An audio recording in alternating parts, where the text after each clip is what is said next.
Maybe the biggest challenge in life is to look at circumstances, or what you could call life as it really is, and to know what circumstances should be accepted as they are and which ones should and can be changed. And many of them will look impossible to change. Our Bible text is Numbers 13:27. Thus the 12 spies told Moses and said, "We went into the land where you sent us, and it certainly does flow with milk and honey, and this is its fruit.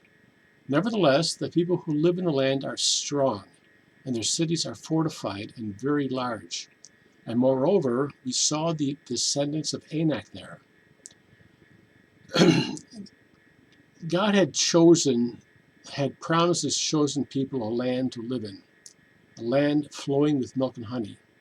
They were slaves in a foreign country, and he brought them out through a series of miracles, culminating in an event which was a picture of Jesus' death on our behalf to redeem us from sin and slavery and death.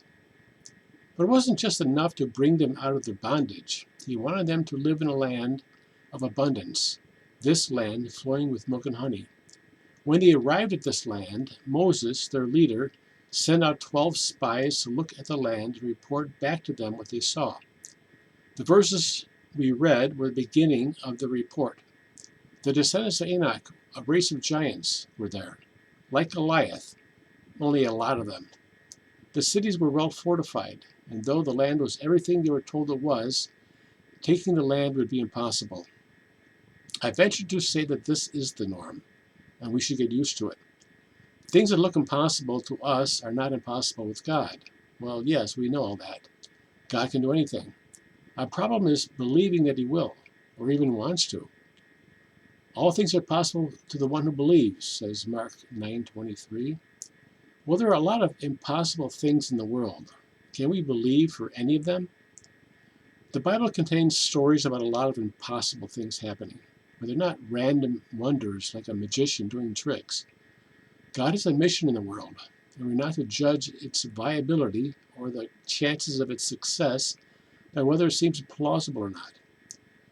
We are to look to God in the Bible to see what God wants to do in the world, and then look to God to make it happen, without being sidetracked by how impossible it might be.